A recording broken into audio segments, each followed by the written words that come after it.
Hello दोस्तों, स्वागत है पॉलिटेक्निक स्टार्ट्स पे। मैं हूँ आर.के. सिंह एंड हम लोग कंटिन्यू कर रहे थे इंजीनियरिंग मैकेनिक्स। चैप्टर चल रहा था फ्रिक्शन। तो दोस्तों, फ्रिक्शन से जितने भी बेसिक कंसेप्ट हमें सीखने थे हम लोगों ने ऑलरेडी प्रीवियस क्लासेस में सभी को कवर करके रखा है। अगर आपने प्रीवियस क्लासेस नहीं देखे हैं देन डेफिनेटली देख लीजिएगा। प्रीवियस क्लासेस देखना बहुत ही इंपॉर्टेंट है, क्योंकि प्रीवियस क्लासेस में हम लोगों ने जितने भी कंसेप्ट सीखे हैं आज से हम लोग उन्हीं सब कंसेप्ट का इस्तेमाल करने वाले हैं, एप्लीकेशन करने वाले हैं। ठीक है, तो आज से हम लोग डिस्कस करेंगे equilibrium of bodies. Equilibrium of bodies different cases में इक्विलिब्रियम कंडीशंस को हम लोग यहाँ पे एनालाइज करने वाले हैं। कुल आपको 10 जो है केसेस देखना होगा, 10 केसेस देखना होगा, मतलब 10 इक्विलिब्रियम कंडीशन आपको यहाँ पे एनालाइज करके देखना होगा। एंड सभी जो कंडीशंस है बहुत ही ज़्यादा इंपॉर्टेंट है, क्योंकि यहाँ से आपको न्यूमेरिकल पूछा जाएगा डेफिनेटली। 100% गारंटी है मेरा। ठीक है, तो डेफिनेटली पूछा जाता है, हर एक बार पूछा जाता है। फ्रिक्शन से 1 या 2 न्यूमेरिकल पूछा जाता है एंड वो जो न्यूमेरिकल होते हैं इन्हीं सभी कंडीशन से होते हैं। ठीक है, ओके चलो, तो क्या क्या कंडीशंस है, क्या क्या इक्विलिब्रियम कंडीशन हम लोग देखेंगे वो पहले डिस्कस कर लेते हैं। तो पहला जो केस है, केस नंबर 1, वहाँ पे क्या होगा कि एक लेवल सरफेस पे आपका एक ऑब्जेक्ट रहेगा। ठीक है, उसमें हम लोग ऐसे अप्लाई करेंगे फोर्स। ओके, लेकिन फोर्स के अप्लाई करने के बाद भी ये ऑब्जेक्ट जो है आपका रेस्ट कंडीशन पे रहेगा। ठीक है, तो ये हो गया हमारा क्या, पहला केस। इस इक्विलिब्रियम कंडीशन को हम लोग एनालाइज करेंगे। केस नंबर 2 बहुत ही सिंपल के साथ मैं बता देता हूँ सभी 10 को। ओके, देन एनालाइज करेंगे एक एक करके। तो केस नंबर 2 क्या है, अभी लेवल सरफेस पे ऑब्जेक्ट रखा गया है। ओके, इसमें हम लोगों ने क्या लगाएंगे, भी एक फोर्स लगाएंगे, वो भी इंक्लाइंड। ठीक है, वो भी कौन सा फोर्स लगाएंगे, इंक्लाइंड फोर्स लगाएंगे। तो इस फोर्स को लगाने के बाद ये जो इक्विलिब्रियम कंडीशन यहाँ पे आएगा, ठीक है ना, उसी को हम लोग एनालाइज करेंगे। केस 3, तो यहाँ पे क्या है, लेवल सरफेस पे एक ऑब्जेक्ट रखा है एंड इसको हम लोग पीछे से इंक्लाइंडली धक्का देंगे इसको। ठीक है ना, बात समझ में आ रहा है। ये इंक्लाइंडली हम लोग इसको खींच रहे थे, यहाँ पे इंक्लाइंडली हम लोग इसको धक्का देंगे, तो इसकी वजह से भी यहाँ पे एक इक्विलिब्रियम कंडीशन आएगा। ठीक है, कैसे आएगा वो मैं थोड़ी देर बाद डिस्कस करता हूँ। ओके, तो इसको भी एनालाइज करेंगे। ये केस 3 हो गया। देन उसके बाद केस 4 देख लो। केस 4 में क्या है, अभी ये तीनों सरफेस जो था लेवल सरफेस था। ठीक है, बिल्कुल लेवल सरफेस था। अभी सरफेस जो है, सरफेस आपका इंक्लाइंड है। ठीक है, सरफेस जो है ऐसे टेढ़ा है, तो इस सरफेस के ऊपर ऐसे ऑब्जेक्ट रखा गया है एंड जो फोर्स है, ओके, ये आपका टेढ़ा सरफेस होने की वजह से इसका जो वेट है वो नीचे की तरफ इसको स्लाइड कराने की कोशिश करेगा, जैसे कि हम लोगों ने प्रीवियस क्लास में देखा था एंगल ऑफ रिवर्स में। ओके, तो ये जो ऑब्जेक्ट है अपने वजन के लिए वो क्या है, अपने वजन की वजह से वो नीचे की तरफ स्लाइड करने की कोशिश करेगा। तो हमें इसे इक्विलिब्रियम कंडीशन पे रखने के लिए नीचे से एक धक्का देना होगा। ठीक है, तो हम लोग जो धक्का देंगे वो इस इंक्लाइंड सरफेस के पैरेलल देंगे, तो यहाँ पे भी एक आपका इक्विलिब्रियम कंडीशन आएगा। इसको भी एनालाइज करेंगे। ओके, देन उसके बाद केस 5। केस 5 में क्या हो रहा है, सरफेस जो है वो इंक्लाइंड है एंड हम लोग क्या करना चाहते हैं, इस ऑब्जेक्ट को ऊपर की तरफ ले जाना चाहते हैं, ऊपर की तरफ ले जाना चाहते हैं। तो यहाँ पे हम लोग एक फोर्स अप्लाई करेंगे इस सरफेस के पैरेलल, इंक्लाइंड सरफेस के पैरेलल। ओके, तो यहाँ पे भी आपका एक इक्विलिब्रियम कंडीशन आएगा, उसको भी हम लोग एनालाइज करेंगे। केस 6 देख लो। केस 6, ठीक है, केस 6 में क्या है, सरफेस जो है इंक्लाइंड है। ओके, एंड इस वाले कंडीशन को रिपीट करेंगे, लेकिन यहाँ पे हम लोग फोर्स को जो है हॉरिजॉन्टली लगाएंगे। इसको हम लोग रोकने की कोशिश कर रहे हैं, लेकिन फोर्स जो है, फोर्स का जो डायरेक्शन है वो हॉरिजॉन्टली हो रहा है। ठीक है, एंड केस 7 में, केस 7 में क्या देखेंगे, ऐसे है ऑब्जेक्ट एंड यहाँ पे इसका हम लोग देखेंगे। यहाँ पे क्या है कि यहाँ पे हम लोगों ने इंक्लाइन सरफेस के पैरेलल लगाए हैं, लेकिन यहाँ पे हम लोग हॉरिजॉन्टली लगाएंगे, ये पी फोर्स। ओके, तो यहाँ पे इक्विलिब्रियम कंडीशन देखेंगे। मतलब देखो क्या हो रहा है, कंडीशन एक ही है, फोर्स लगाने का जो एंगल है वो चेंज हो रहा है। पहले तो पैरेलल लगाए थे हम लोगों ने 2 केसेस में। ठीक है, यहाँ पे हम लोगों ने फोर्स को लगाए हॉरिजॉन्टल। ओके, तो अब क्या है, अब एक और चीज़ है कि हम लोग इसी फोर्स को इंक्लाइन भी तो लगा सकते हैं ना। केस नंबर 8, केस नंबर 8 में क्या है कि ये आपका ऑब्जेक्ट है, इसमें हम लोगों ने ना ही इसके पैरेलल ना ही हॉरिजॉन्टल। यहाँ पे एक अलग सा एंगल हम लोगों ने इंट्रोड्यूस किया है, एक अलग सा ही एंगल पे हम लोग दिया है।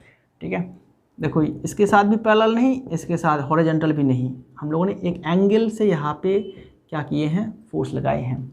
ओके, तो केस 9 पे इसको पीछे से लगाएंगे, मतलब ऐसा होगा। ठीक है, कुछ ऐसा होगा, यहाँ पे पी फोर्स लगाएंगे, ये आपका पैरेलल के साथ क्या बीटा एंगल बनाएगा। ओके, 9 केसेस तो हो गया ना। 9 केसेस में हम लोगों ने सिर्फ क्या किए हैं, यहाँ पे लेवल सरफेस, यहाँ पे इंक्लाइन सरफेस, सारी चीज़ें एंड फोर्स लगाने का तरीका हम लोगों ने बदल दिए हैं, एंड उसके वजह से जो इक्विलिब्रियम कंडीशन आएगा उसी को हम लोग एनालाइज करेंगे। ओके, सभी जो है आपको सीखना है, क्योंकि इनमें से कोई एक तरह का आपका न्यूमेरिकल प्रॉब्लम दिया जाएगा। ओके, चाहे वो इस तरह का दिया जाए या फिर इस तरह का दिया जाए, इनमें से कोई एक से आपको दिया जाएगा। ओके, ठीक है ना। तो ये केस 9 हो गया। अभी लास्ट केस क्या है, लैडर फ्रिक्शन। लास्ट केस है आपका लैडर फ्रिक्शन। लैडर फ्रिक्शन, अब लैडर फ्रिक्शन क्या होता है, लैडर बोले तो सीढ़ी होता है। ठीक है, जैसे कि एक ये दीवार है, तो दीवार पे हमें इधर उठना है। ठीक है, दीवार पे यहाँ पे चढ़ना है हमें, तो कैसे चढ़ पाएंगे, कैसे चढ़ पाएंगे, एक तो रस्सी लगा के उठेंगे या फिर आपका सीढ़ी लगा के उठ जाएंगे। तो हम लोग अभी बात करेंगे सीढ़ी के बारे में। सीढ़ी कैसा होता है, लैडर कैसा होता है, ऐसा होता है, एक एक स्टेप करके हम लोग ऐसे उठते हैं। तो सीढ़ी को किस एंगल पे रखने से ये पूरा सिस्टम जो है बैलेंस पे रहता है, इक्विलिब्रियम पे रहता है। ओके, एंड इंसान जो है चढ़ सकता है। ओके, वो यहाँ से हम लोग ऐसे निकालेंगे। तो लैडर फ्रिक्शन से भी न्यूमेरिकल जो है पूछा जाता है। मेरे टाइम पे पूछा गया था लैडर से। ओके, लैडर से, एंड ये वाला मेरे साथ पूछा गया था, ये वाला 2 ऑप्शन में था, और करके आपको ये करना होता या फिर ये करना होता, दोनों में से एक करना होता आपको। तो मैंने जो है इसी को करा था, लैडर फ्रिक्शन, क्योंकि लैडर फ्रिक्शन वाला जो मैथ है ना, वो बहुत ही इंटरेस्टिंग मैथ है, बहुत ही अच्छा लगता है मुझे। ओके, तो चलो, तो ये 10 केसेस को हम लोग डिस्कस करेंगे। तो हमारा जो थियोरेटिकल पार्ट है फ्रिक्शन का वो बिल्कुल फिनिश हो जाएगा। देन उसके बाद सिर्फ एक ही चीज़ रह जाता है, वो है न्यूमेरिकल प्रॉब्लम सॉल्व करना। तो एक एक केस के मैं एक एक न्यूमेरिकल प्रॉब्लम आपको सॉल्व कराऊंगा, इसीलिए जो है क्लासेस थोड़ा सा लंबा जाएगा। या फिर हम लोग ये भी कर सकते हैं कि थ्योरी पार्ट को ख़त्म करते ही हम लोग दूसरे चैप्टर पे चले जाएंगे। ओके, जो कि है सीजी वाला chapter, CG centre of gravity. Okay, and सारे चैप्टर को ख़त्म करने के बाद हम लोग न्यूमेरिकल प्रॉब्लम सॉल्व कर सकते हैं। तब क्वेश्चन एमसीक्यू भी सॉल्व करेंगे एंड न्यूमेरिकल प्रॉब्लम भी सॉल्व करेंगे, तो बहुत अच्छा रहेगा, वो हो सकता है। ओके, पहले थ्योरेटिकल पार्ट को कवर करते चलते हैं। ठीक है, चलो, तो ये 10 केसेस को डिस्कस करेंगे। अभी हम लोग एक एक करके डिस्कस करते हैं। ठीक है ना, एक एक करके डिस्कस करते हैं सभी को। आज 3 करेंगे आज, बाकी जो 7 रहेगा वो हम लोग धीरे धीरे करेंगे। ठीक है, क्योंकि एक ही दिन में अगर आप पूरा खाना खा जाएंगे तो आपको कोई भी कुछ भी याद नहीं रहेगा, आपका हजम नहीं होगा। ओके, पेट खराब हो जाएगा। तो एक एक करके लेंगे, आपका धीरे धीरे सारी चीज़ों को खाएंगे, सारी चीज़ों को समझेंगे, ताकि खाना भी हजम हो और कोई तकलीफ भी ना हो।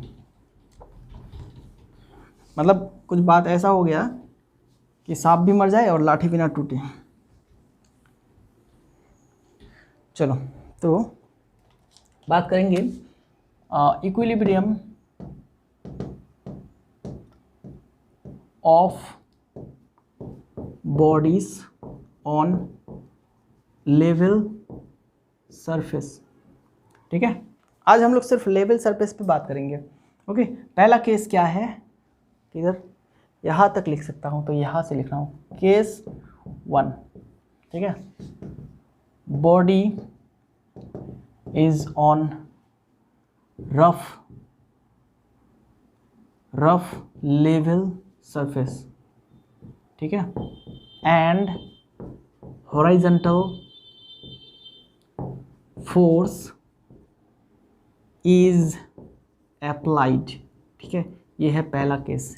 बॉडी जो है वो आपका क्या लेवल रफ सरफेस में है एंड वहाँ पे हॉरिजॉन्टल आपका फोर्स लगाया गया है, जैसे ये वाला, ऐसे ये हॉरिजॉन्टल सरफेस है, लेवल सरफेस। ठीक है, एंड इसमें एक बॉडी रखा गया है, इसको ऐसे फोर्स दिया गया है, फोर्स लगाया गया है। फोर्स क्या है, फोर्स आपका डायरेक्शन है हॉरिजॉन्टल डायरेक्शन। ओके, तो इस इक्विलिब्रियम कंडीशन को हमें देखना है। अब क्या है, देखो दोस्तों, जब हम लोग ये फोर्स नहीं लगाए थे, इस बात को समझिए ठीक तरह से, ठीक है। देखो, जब हम लोग इसमें कोई भी फोर्स नहीं लगाए थे, सिर्फ सरफेस के ऊपर हम लोगों ने ऑब्जेक्ट को रख दिया था, तब भी क्या था, ऑब्जेक्ट जो था आपका इक्विलिब्रियम कंडीशन पे था। ओके, क्योंकि यहाँ पे इस कंडीशन पे जितने भी फोर्स यहाँ पे लग रहा है ना, वो अपने आप को बैलेंस कर रहा है, जिसकी वजह से इसमें कोई भी आपका मूवमेंट नहीं आ रहा है, ये रेस्ट में होता है। ओके, देखो, जब किसी भी ऑब्जेक्ट पे जितने भी फोर्स लग रहा है ना, उसका जो एल्जेब्रिक सम होगा, वो रिजल्टेंट होगा, वो अगर जीरो होता है तो वो रेस्ट में ही रह जाता है, वो आपका इक्विलिब्रियम कंडीशन पे ही रहता है। ऐसा हम लोगों ने सीखा था इक्विलिब्रियम पे। ओके, तो यहाँ पे आपको कोई भी फोर्स नहीं दिख रहा होगा शायद, लेकिन यहाँ पे भी फोर्स लग रहा है। दो फोर्स तो आपका डेफिनेटली लग रहा है। एक तो आपका इसका वेट जो कि इसके नीचे की तरफ लग रहा है, ठीक है।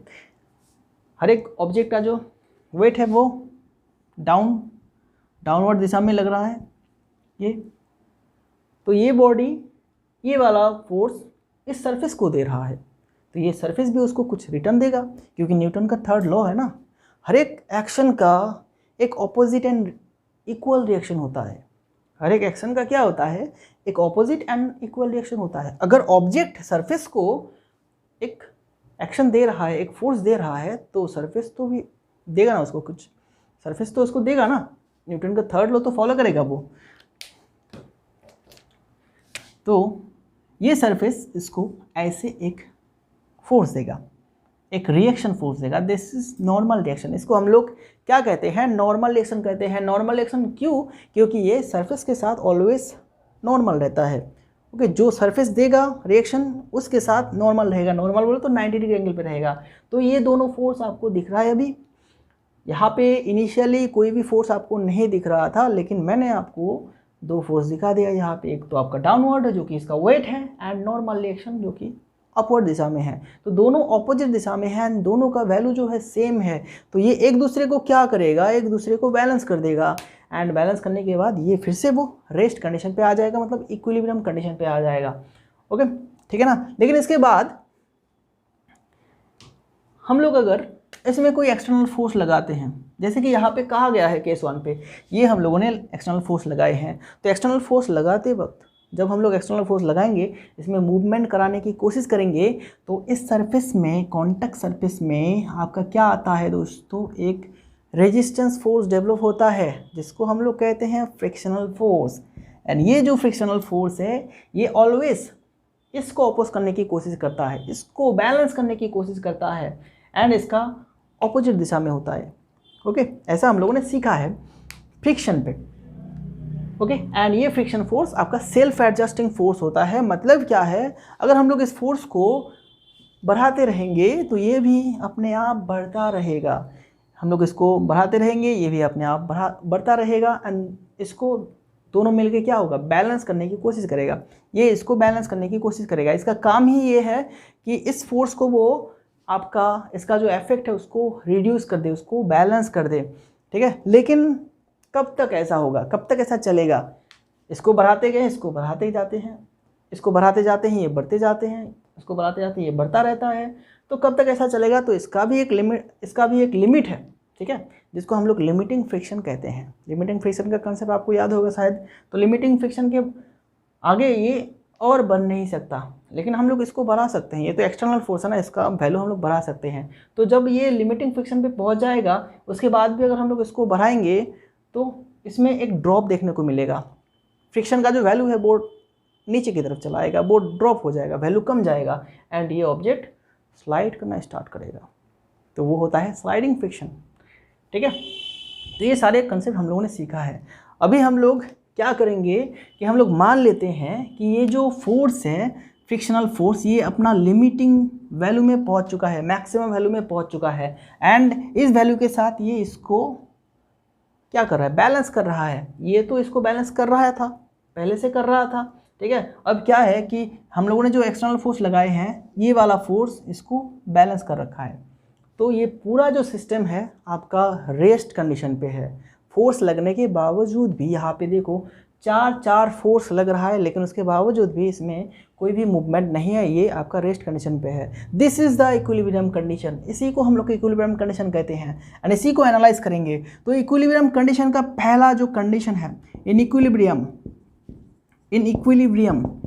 इक्विलिब्रियम क्या होता है, इक्विलिब्रियम कंडीशन पे क्या होता है, पहला जो होता है summation of all vertical force is zero.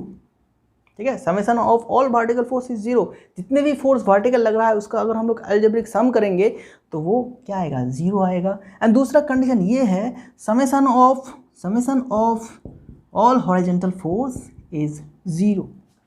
ठीक है, तो ये दोनों कंडीशन यहाँ पे आएगा। Okay, summation of all vertical force is zero and summation of all horizontal force is zero. अगर ये दोनों कंडीशन मिल जाते हैं तो वो वाला ऑब्जेक्ट आपका किस में रहेगा, इक्विलिब्रियम पे रहेगा, रेस्ट में रहेगा, चाहे कितने भी फोर्स लगे। ओके, चाहे आप 1000 2000 उससे भी ज़्यादा फोर्स लगा दीजिए, अगर ये दोनों कंडीशन मैच हो रहा है तो फिर वो आपका रेस्ट में ही रहेगा। ठीक है ना। तो देखो सभी केसेस में हम लोग इन दोनों को फॉलो करते हुए चलेंगे, इन दोनों को हम लोग देखेंगे। तो इस केस के लिए क्या है, इस केस के लिए क्या है, अभी जो होगा यहाँ पे जो ये वर्टिकल फोर्स है, ठीक है, ये वर्टिकल फोर्स है, इक्वल टू क्या होगा यहाँ पे, चलो अभी इसके लिए साइन कन्वेंशन देख लेते हैं। सबसे पहले साइन कन्वेंशन, तभी जाके चीज़ों को समझाने में आसानी होगा। साइन कन्वेंशन, अगर कोई फोर्स अपवर्ड दिशा में जा रहा है तो उसको आप प्लस लीजिएगा, अगर डाउनवर्ड जा रहा है तो उसको माइनस लीजिएगा। ठीक है, अगर राइट की तरफ जा रहा है तो प्लस लीजिएगा, अगर लेफ्ट की तरफ आ रहा है तो उसको माइनस लीजिएगा। ठीक है, ये चीज़ आप याद रखिएगा। आप नीचे की तरफ उसको भी माइनस ले सकते हैं, लेकिन एक न्यूमेरिकल प्रॉब्लम के लिए आपको एक जैसा ही लेना है। जितने भी नीचे की तरफ जाएगा उसको माइनस ही लेना है। ठीक है, जितने भी ऊपर की तरफ फोर्स लगेगा उसको प्लस ही लेना है, जितने भी राइट की तरफ लगेगा उसको प्लस ही लेना है, जितने भी लेफ्ट की तरफ जाएगा उसको माइनस लेना है। तो यहाँ पे क्या है, समेशन ऑफ, पहला कंडीशन हम लोग देखते हैं, समेशन ऑफ एफ वाई। तो क्या होगा, अपवर्ड दिशा में कौन लग रहा है, इसका आगे क्या होगा, प्लस होगा, क्योंकि अप डाउन में क्या है माइनस डब्लू। ठीक है, तो इजिकल टू क्या होगा, जीरो। तो यहाँ से हम लोग निकाल सकते हैं n इजिकल टू डब्लू, निकाल सकते हैं। दूसरा condition, and summation in F X, summation of all horizontal force equal to क्या होगा, राइट में कौन लग रहा है, p लग रहा है, p के आगे प्लस, एंड लेफ्ट में कौन लग रहा है, f लग रहा है, तो इसके आगे माइनस, तो ये जीरो होगा। तो यहाँ से हम लोग क्या देख सकते हैं, p is equal to F. Okay, p is equal to F, तो ये हमारा कंडीशन हो गया। अब यहाँ से p का वैल्यू हम लोग निकाल सकते हैं, डेफिनेटली निकाल सकते हैं। p इजिकल टू एफ हम लोग जानते हैं, f इजिकल टू क्या होता है दोस्तों, f इजिकल टू आपका होगा क्या, f बोले तो फ्रिक्शन, f बोले तो फ्रिक्शन, f होगा फ्रिक्शन। फ्रिक्शन किसके साथ इक्वल होता है, म्यू n। ठीक है, म्यू n, फ्रिक्शन किसके साथ इक्वल होता है, म्यू n। म्यू होता है coefficient of friction and n is the normal reaction. तो यहाँ पे आप p इजिकल टू लिख सकते हैं म्यू n, n बोले तो क्या, n बोले तो w। इस कंडीशन के इसके लिए, इस कंडीशन के लिए, इस केस के लिए mu n equal to W है, तो p is equal to mu W. ये हमारा इक्विलिब्रियम कंडीशन का एक समराइज आ गया। ठीक है, ये एक ओके। ठीक है, फटाफट से इसको कर लीजिए, क्योंकि हम लोग नेक्स्ट जो केस है उसको देखने वाले हैं, नेक्स्ट जो केस है उसको देखने वाले हैं। ओके, चलो नेक्स्ट केस को डिस्कस करते हैं। इसको मैं इरेज कर देता हूँ। एंड नेक्स्ट केस में हम लोग क्या करेंगे, नेक्स्ट केस में हम लोग लेवल सरफेस में एक ऑब्जेक्ट को रखेंगे एंड उस ऑब्जेक्ट में हम लोग इंक्लाइंड पुल अप्लाई करेंगे। ठीक है, ये होगा नेक्स्ट केस। चलो केस नंबर 2, केस नंबर 2 कर देते हैं इसको। Case number 2, body is on rough plane surface and इसके बाद यहाँ पे and inclined pull is applied on it. ठीक है, ओके, तो इसका ड्रॉ कर लेते हैं। इसका जो फ्री बॉडी डायग्राम है, ये हमारा लेवल सरफेस, इसके ऊपर ऐसे ऑब्जेक्ट ठीक है। एंड यहाँ से हम लोग ऐसे एक पुल लगाए हैं एंड इसका जो एंगल है इसको मान लेते हैं बीटा, ठीक है, इसको मान लेते हैं क्या, बीटा, ठीक है। हॉरिजॉन्टल के साथ कितना एंगल बना के रखा है, बीटा।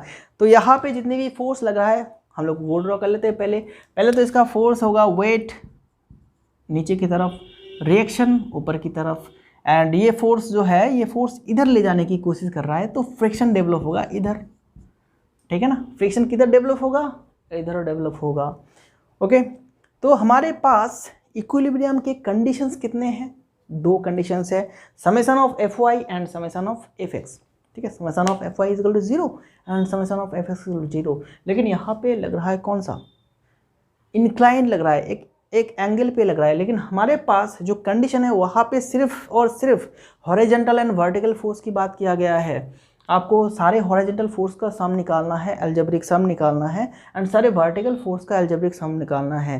हमारे पास इंक्लाइंड वाला कोई कंडीशन नहीं दिया गया है हमें, तो हम लोग क्या करते हैं, हम लोग रिजोल्यूशन का कंसेप्ट पहले से जानते हैं। रिजोल्यूशन की किसी भी फोर्स को हम लोग आपका रिजोलेट करके दो पार्ट में डिवाइड कर सकते हैं, हॉरिजॉन्टली एंड वर्टिकली, ठीक है। रिजोल्व पार्ट इसका निकाल सकते हैं, एक आपका हॉरिजॉन्टल कंपोनेंट में डिवाइड करेंगे, दूसरा वर्टिकल कंपोनेंट में डिवाइड करेंगे। तो इस फोर्स को भी हम लोग रिजोलेट करके एक आपका हॉरिजॉन्टल कंपोनेंट निकाल सकते हैं, एक वर्टिकल कंपोनेंट निकाल सकते हैं, ठीक है ना। तो यहाँ पे कैसे निकालेंगे, तो मैंने आप लोगों को अच्छी तरह से बताया था जब मैंने रेजोल्यूशन कराया था। तो जो हॉरिजॉन्टल कंपोनेंट होता है वो होता है कॉस कंपोनेंट। फोर्स को लेना है पहले, फोर्स का वैल्यू, देन उसके बाद कॉस लेना है, ठीक है, उसके बाद कॉस, एंड जो एंगल है हॉरिजॉन्टल के साथ उसको लेना है बीटा, ठीक है। एंड वर्टिकल कंपोनेंट क्या होगा, वर्टिकल कंपोनेंट होगा force into sine and angle, ठीक है। तो ये होगा, तो हम लोगों ने इस फोर्स को दो हिस्से में बांट दिए हैं। तो ये जो फोर्स है ये दो हिस्से में बांटा गया है, दो हिस्से में ये बट चुका है, तो इसका अभी कोई काम नहीं है, इसको हम लोग इरेज कर देंगे, ठीक है। हमें मिल गया है इसका कंपोनेंट। तो हम लोग अभी जो है इक्विलिब्रियम कंडीशंस को अप्लाई कर सकते हैं, ठीक है। तो ये जो फोर्स है ये इस तरफ लग रहा है, डेफिनेटली ये इस तरफ लग रहा है, एंड ये जो पी साइन बीटा है ये ऊपर की तरफ लग रहा है। तो ऊपर की तरफ एक और फोर्स लग रहा है एन, तो इन दोनों को हम लोग एक साथ जोड़ देंगे, मतलब इतना फोर्स ऊपर की तरफ लग रहा है। ओके, तो इन इक्विलिब्रियम कंडीशन, इसका भी इक्विलिब्रियम कंडीशन देखो, equilibrium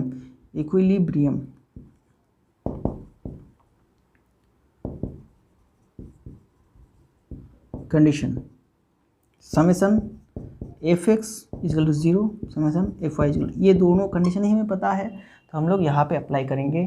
therefore summation F X equal to क्या होगा, summation F X equal to क्या होगा दोस्तों, समेशन इजल टू आपका होगा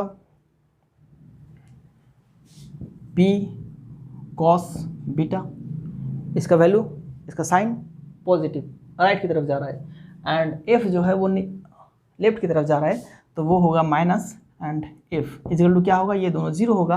तो यहाँ से हम लोग डेफिनेटली निकाल सकते हैं P cos beta is equal to force, P cos beta is equal to force. Okay, and यहाँ से पी का एक वैल्यू निकाल सकते हैं F by cos beta. F equal to क्या है, फ्रिक्शन इजिकल टू क्या है, म्यू एन, तो एफ के जगह पे हम लोग म्यू एन लिख सकते हैं, तो इसको नाम देते हैं 1 नंबर इक्वेशन। ये हो गया इक्वेशन नंबर 1। ओके, ये क्या हो गया, इक्वेशन नंबर 1 हो गया। एंड दूसरा कंडीशन, एंड सेकंड कंडीशन क्या था, summation F Y equal to 0, ठीक है, इजिकल टू 0। तो समेशन एफ वाई कर दो फटाफट से, यहाँ पे समेशन एफ वाई क्या होगा, ये ऊपर हम लोग लेंगे P sine beta plus N, दोनों ही ऊपर की तरफ लग रहा है इसलिए दोनों का पॉजिटिव, ठीक है। एंड ये जो W है ये नीचे की तरफ लग रहा है, दैट इज ये होगा आपका ऐसा, कुछ ऐसा होगा। तो यहाँ से हम लोग लिख सकते हैं P sine beta is equal to W, and N को भी इधर ले जाते हैं, N हो गया। तो यहाँ से हम लोग P का एक वैल्यू निकाल सकते हैं, P का एक वैल्यू निकाल सकते हैं W minus N, sine beta को हम लोग इधर ले आएंगे तो ये नीचे की तरफ चला जाएगा। तो दैट इज इक्वेशन नंबर 2। तो equation number 1 and equation number 2 में हम लोगों ने किसका वैल्यू निकाले हैं, P का वैल्यू निकाले हैं। ये भी P का वैल्यू है, ये भी P का वैल्यू है। तो यहाँ से हम लोग कह सकते हैं equation number 1 is equal to equation number 2, तो दोनों को हम लोग इक्वल कर सकते हैं, क्योंकि यहाँ पे भी देखो P का वैल्यू हम लोगों ने निकाले हैं, यहाँ पे भी हम लोगों ने किसका वैल्यू निकाले हैं, P का वैल्यू निकाले हैं, तो दोनों ही तो इक्वल हुआ ना, तो दोनों को इक्वल कर देते हैं। इक्वल करने के बाद क्या मिलता है देखते हैं, ठीक है। तो इसको मैं हटा देता हूँ, इसको मैं हटा देता हूँ। तो अभी हम लोग now equation number 1 is equal to equation number 2, तो क्या करेंगे अभी, equation number 1 is equal to equation number 2 करेंगे कुछ ऐसा। इक्वेशन नंबर 1 से हम लोग म्यू एन लेंगे, mu N by cos beta, cos beta is equal to equation number 2 में था W N minus sine beta, ठीक है। ऐसा हो गया हमें। अभी क्या करेंगे, अभी हम लोग ये जो है यहाँ से हम लोग क्या कर सकते हैं, थोड़ा सा इसको सिंप्लीफाई करते हैं, थोड़ा सा कैसे सिंप्लीफाई करेंगे, इसको क्रॉस मल्टीप्लिकेशन कर देते हैं, कुछ ऐसा कर देंगे म्यू एन एंड ये साइन को इधर ले आते हैं, sign beta by cos beta, and इधर क्या रहेगा, ऐसा रहेगा। ये चीज़ आपको समझ में आया, क्या किया, सिर्फ हम लोगों ने इसको इस तरफ लाया, बस यहाँ पे इधर डिवाइड था, इधर आ गया तो क्या हो गया, मल्टीप्लाई हो गया। ओके, तो ये हमें पास मिल गया है। तो इसको आगे ले जाएंगे, लेकिन जगह तो थोड़ा सा कम लग रहा है मेरे को, जगह को जो है हम लोग थोड़ा सा बढ़ा देते हैं, इसको इरेज करके। आप लोगों ने लिख लिया है तो बहुत अच्छा, नहीं तो वीडियो को जस्ट कुछ सेकंड आप पीछे ले जाइए एंड इसको फटाफट से लिख लीजिए, ठीक है। आप अगर मेरे साथ साथ लिखते जाइएगा तो फिर बेहतर रहेगा, मेरे साथ साथ अगर आप लिखते जाइएगा तो बेहतर रहेगा, ठीक है, क्योंकि मैं इरेज करके करके लिखूँगा यहाँ पे। तो ऐसा आ गया हमारे पास। अब इसके बाद हम लोग क्या करेंगे कि mu N sine beta and cos beta, and इस n को हम लोग इधर ले आते हैं, plus n is equal to ऐसा w रह जाएगा, सिर्फ और सिर्फ इधर क्या रह जाएगा, w रह जाएगा। एंड यहाँ से sign beta by cos beta क्या होता है, साइन बाई कॉस क्या होता है, टेन होता है, तो म्यू एन टेन बीटा हो गया प्लस n हो गया इज इक्वल टू w हो गया। तो यहाँ से हम लोग किसको कॉमन ले सकते हैं, n को कॉमन ले सकते हैं, तो ये होगा mu tan beta plus 1 is equal to w, ठीक है। ओके, इज इक्वल टू क्या हो गया, w हो गया, ठीक है ना। एंड n का वैल्यू यहाँ से आप निकाल सकते हैं, n का वैल्यू क्या निकलेगा, ये होगा म्यू टेन बीटा प्लस 1, ये हमें नॉर्मल रिएक्शन का वैल्यू मिल गया है। ओके, ये n का वैल्यू हमें मिल गया है। अब हम लोग जो है p का वैल्यू भी निकाल सकते हैं यहाँ से। p का वैल्यू कैसे निकालेंगे, p का वैल्यू जो था म्यू एन कॉस बीटा, ऐसा था ना इक्वेशन नंबर 1, याद होगा शायद। अब ये भी तो हम लोगों ने लिखा ना इक्वेशन नंबर 1।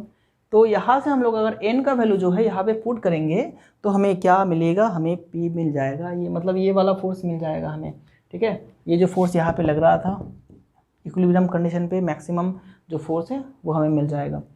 ओके, ठीक है ना। तो चलो यहाँ से हम लोग p का जो है वैल्यू निकाल सकते हैं, क्योंकि हमारे पास n का वैल्यू ऑलरेडी मिल गया है हमें, तो n का वैल्यू यहाँ पे जस्ट पुट करेंगे हो जाएगा हमें। p इज इक्वल टू क्या होगा, म्यू इंटू n का वैल्यू क्या है, w by mu tan beta plus 1 and नीचे होगा कॉस बीटा। इसको छोटा कर सकते हैं, चलो इसको कॉम्प्लिकेटेड और नहीं करेंगे, बस यही तक रहने देते हैं, ठीक है। ओके, क्योंकि अगर न्यूमेरिकल प्रॉब्लम आपको दिया जाता है ना तो आपको सारे वैल्यूज जो है दिया जाएगा, p का वैल्यू दिया जाएगा, बीटा का वैल्यू दिया जाएगा। ओके, सिर्फ एक ही जो वैल्यू है आपको नहीं दिया जाएगा, उसी को निकालना होता है। तो आपको इस यहाँ तक जाने की भी ज़रूरत नहीं होगा, उसके आगे ही आपको जो है आंसर मिल जाएगा। लेकिन आपको समझना है कि क्वेश्चन जो है क्या पूछा गया है, कौन सा केस यहाँ पे अप्लाई होगा। ओके, हॉरिजॉन्टली या फिर इंक्लाइन सरफेस होगा। ओके, फोर्स जो लगा है वो हॉरिजॉन्टली लगा है या फिर इंक्लाइन लगा है, इंक्लाइन पुल लगा है या फिर आपका पीछे से लगा है, धक्का लगा है, तो वो आपको आइडेंटिफाई करना है। क्वेश्चन जब हम लोग प्रैक्टिस करेंगे तब मैं आपका जो ये कंसेप्ट है, ठीक है, इसको और भी बेहतर करा दूंगा, क्योंकि अगर हम लोग प्रॉब्लम सॉल्व करते हैं तो हमारा जो ये थ्योरी पार्ट है वो अपने आप जो है स्ट्रॉन्ग हो जाता है। ओके, तो ये हम लोगों ने दूसरा केस भी देख लिया। अब तीसरे केस में चले जाते हैं। तीसरे केस में हम लोग क्या देखेंगे? तीसरे केस में हम लोग देखेंगे किसी कंडीशन जो है यही रहेगा, सिर्फ वो आपका इंक्लाइन पुश लगेगा, मतलब पीछे से धक्का लगेगा। ठीक है, पुल पुश जो होता है, तो हम लोगों ने पुल का कंसेप्ट जो समझ लिया है, तो पुश का कंसेप्ट भी हम लोग समझ लेते हैं फटाफट से। ठीक है, ये चीज़ें जो है बहुत ही मज़ेदार है दोस्तों, बस इंटरेस्ट लेना सीखिए।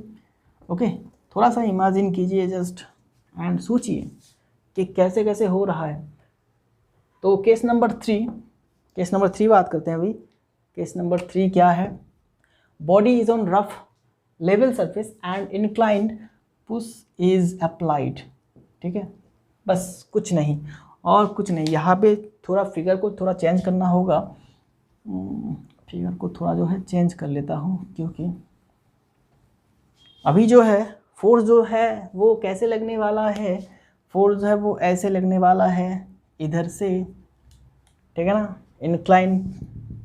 तो इधर हम लोग इस एंगल को बिठा लेते हैं। अभी इस एंगल को जो है बिठा लेते हैं। ठीक है, बाकी कंसेप्ट आपका सेम रहेगा।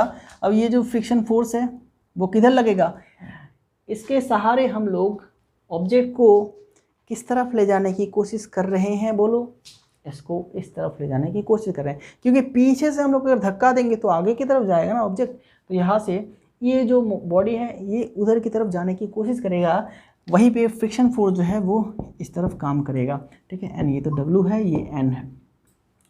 ओके, तो जैसे कि हम लोगों ने इसके केस नंबर 2 को करा था, तो वैसे ही हमें यहाँ पे भी ये जो फोर्स है हॉरिजॉन्टल इंक्लाइन फोर्स, इसको भी हमें 2 पार्ट में डिवाइड करना होगा। ठीक है, 2 पार्ट में डिवाइड करना होगा। तो यहाँ पे जो कॉस कंपोनेंट होगा वो किस तरफ लगेगा?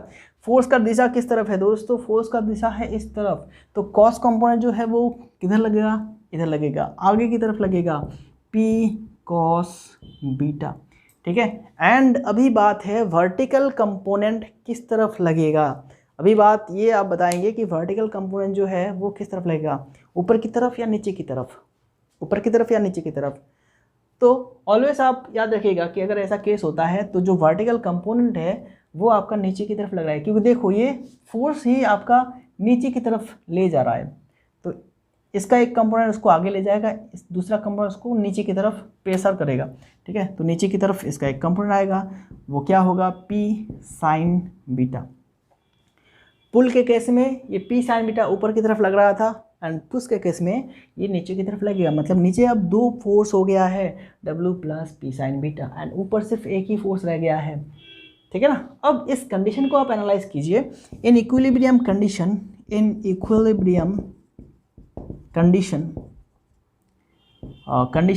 कंडीशन में अप्लाई क्या है? Conditions summation Fx is equal to 0 and summation Fy is equal to 0। तो यहाँ पे हम लोग ये दोनों कंडीशन को अप्लाई करेंगे। Therefore summation Fx is equal to क्या है? समेसन Fx इजिकल टू आपका लग रहा है P cos beta is equal to is equal to minus F is equal to 0। तो यहाँ से हम लोग लिख सकते हैं P cos beta is equal to F। ठीक है, and P is equal to F by cos beta, and इसी को हम लोग mu n by cos beta. Okay, बात समझ में आया? P का वैल्यू हम लोगों ने यहाँ से निकाल लिए हैं। अभी दूसरा इक्वेशन हम लोग देख लेते हैं। दूसरा condition summation Fy is equal to क्या होगा? ऊपर की तरफ सिर्फ क्या लग रहा है? n लग रहा है।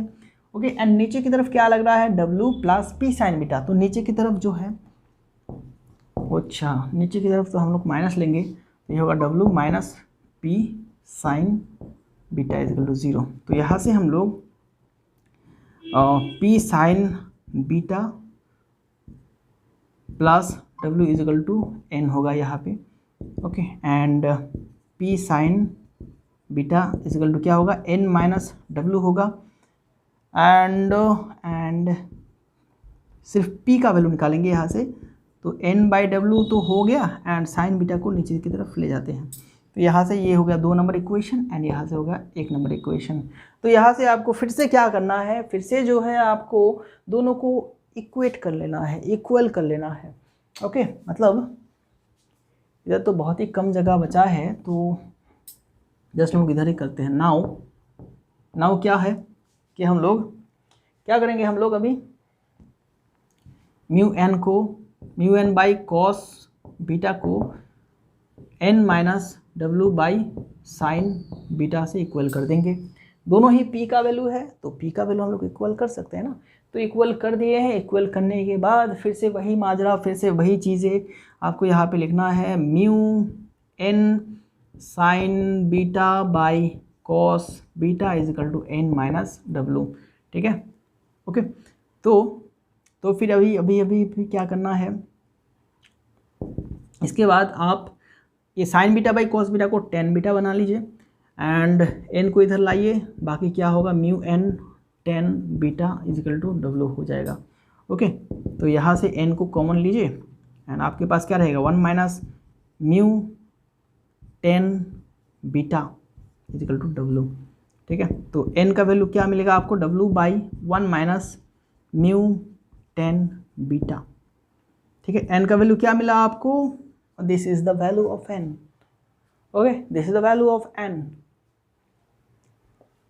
तो n का वैल्यू अगर आपको मिल गया है तो आप p का वैल्यू भी निकाल सकते हैं। p का वैल्यू यहाँ पे आप n का जस्ट लगा दीजिए, जैसे कि हम लोगों ने प्रीवियस में करा था, बिल्कुल वैसे ही आपको n की जगह पे इस वैल्यू को पुट कर देना है, तो आपका p का वैल्यू मिल जाएगा। ओके, तो this is the required force या फिर मैक्सिमम फोर्स। ओके, ठीक है, ये मैक्सिमम फोर्स हम लोग लगा सकते हैं जब ये आपका इक्विलिब्रियम में होगा। ओके, P जो वैल्यू निकल रहा है दोस्तों वो मैक्सिमम फोर्स है। ठीक है, वो मैक्सिमम फोर्स जिसे लगने से ये आपका इक्विलिब्रियम कंडीशन पे ही रहता है। उससे थोड़ा भी अगर ज़्यादा फोर्स लगाएंगे तो फिर बॉडी जो है वो स्लाइड कर लेगा, क्योंकि हम लोग इक्विलिब्रियम कंडीशन की बात कर रहे हैं। इक्विलिब्रियम कंडीशन कब आएगा आपका, मैक्सिमम जब हम लोग फ्रिक्शन का वैल्यू जो है लिमिटिंग पे पहुंच जाएगा। ठीक है, इसलिए हम लोग उसी कंडीशन को लेके चल रहे हैं कि जो फ्रिक्शन है वो लिमिटिंग फ्रिक्शन पे है, उसके नीचे नहीं है। ठीक है, लिमिटिंग फ्रिक्शन पे है। तो यहाँ पे जो म्यू आपको दिख रहा है ना, जो एफ जो हम लोगों ने यूज़ किए हैं वो है एफ लिमिटिंग फ्रिक्शन की बात कर रहे हैं, मैक्सिमम फ्रिक्शन की बात कर रहे हैं। ओके, ठीक है, तो ये तीनों कंसेप्ट आप फटाफट से देख लीजिएगा। तो अभी अगर मैं बताऊँ आपको कि पुल में एंड पुश में, ठीक है, अगर किसी ऑब्जेक्ट को हम लोग खींचते हैं ऐसे इंक्लाइंडली या फिर ऐसे इंक्लाइंडली हम लोग धक्का देते हैं, तो आपको क्या लगता है किसमें आपको ज़्यादा ताकत लगाने की ज़रूरत होगा, उसको मूव कराने के लिए किसमें आपको ज़्यादा ताकत देने की ज़रूरत होगा, बोलो किसमें देने होगा। चलो मैं आपको वो बात भी समझा देता हूँ एंड अभी आपके पास प्रूफ भी है। अगर आपको कोई पूछे, टीचर अगर आपको जो ओरल टेस्ट होता है ना, ठीक है, उसमें अगर आपको पूछे कि किसी ऑब्जेक्ट को आगे से खींचने से या फिर पीछे से धक्का देने से किसमें ज़्यादा ताकत यूज़ होगा, किसमें ज़्यादा ताकत लगेगा, तो आप डेफिनेटली बताएंगे पीछे से अगर हम लोग धक्का देंगे तो ज़्यादा जो है आपको फोर्स देने की ज़रूरत है, ज़्यादा ताकत आपको देना होगा। ठीक है, अब क्यों अगर पूछे क्यों, तो फिर यहाँ पे हमारे पास जो है प्रूव है। ओके, तो पुल के केस में हम लोगों ने क्या देखा था, पुल के केस में हम लोगों ने ऐसा देखा था, ये P था, ठीक है, एंड ये आपका W, ये N इधर हो गया था P cos बीटा एंड ये N plus sign P sine beta and इधर था F।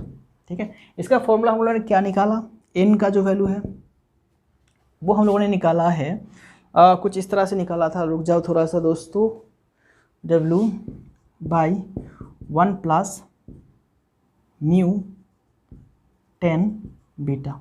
ठीक है, एंड इसके केस में हम लोगों ने n का वैल्यू क्या निकाला था, नॉर्मल रिएक्शन। इसके केस में हम लोगों ने नॉर्मल रिएक्शन निकाला था कुछ इस तरह से। अच्छा, और इसके केस में हम लोगों ने माइनस निकाला था, सॉरी, इसके केस में हम लोगों ने माइनस निकाला था क्योंकि ये पुश है ये पुल है, तो पुल के केस में 1 प्लस म्यू 10 बीटा एंड नीचे W। ओके, ठीक है ना। अब देखो, अब इधर जो है, इधर आपको क्या मिल रहा है, माइनस मिल रहा है, एक से माइनस हो रहा है, एक से प्लस हो रहा है, तो इनमें से कौन ज़्यादा है, ये वाला ज़्यादा है या फिर ये वाला ज़्यादा है, डेफिनेटली आपका ये वाला ज़्यादा है। म्यू 10 बीटा, ये जो है इससे ज़्यादा क्या है 1 प्लस म्यू 10 बीटा, ठीक है, ये जो है ज़्यादा है। ओके, ये जो है ज़्यादा है। अभी ये तो आपका एक फ्रैक्शन हो गया, फ्रैक्शन के नीचे वाले पार्ट अगर ज़्यादा होता है तो फिर डेफिनेटली ये पूरा वैल्यू जो है वो कम निकलेगा, ठीक है, कम निकलेगा, मतलब नॉर्मल रिएक्शन जो है वो आपका क्या कम निकलेगा, मतलब नीचे की तरफ आपका वेट भी कम लग रहा है। दैट इज़ वाई आपको यहाँ पे क्या लगेगा, पुल के केस में क्या लगेगा, पुल के केस में आपको लगेगा कि ऑब्जेक्ट जो है वो थोड़ा सा हल्का हो गया है, क्योंकि देखो यहाँ पे इस तरफ कितना फोर्स लग रहा है, इतना फोर्स लग रहा है, तो वेट जो है वो आपको कम लगने लगेगा अगर आप खींचते हैं। लेकिन वहीं पे अगर आप धक्का देते हैं तो आपको ऐसा लगेगा कि जो वेट है वो बहुत ज़्यादा हो गया है, जितना पहले था उससे भी थोड़ा ज़्यादा हो गया, क्योंकि इसका जो एक कंपोनेंट है डाउनवर्ड कंपोनेंट वो लगेगा। ओके ना, ठीक है ना, तो ऐसे हम लोग उसको एक्सप्लेन कर सकते हैं, ठीक है। अगर आपको पूछा जाए तो आप कुछ इस तरह से एक्सप्लेन करिएगा ताकि टीचर को भी लगे हाँ भाई कुछ जानता है बच्चा, ठीक है, टीचर भी इम्प्रेस हो जाएगा। तो अगर आप एक्सप्लेन कर पाते हैं ठीक तरह से तो चीज़ों को एक्सप्लेन करना सीखिए। एक्सप्लेन करने के लिए आपको कंसेप्ट चाहिए, कंसेप्ट के लिए आपको जो है बहुत ही फोकस के साथ स्टडी करना होगा।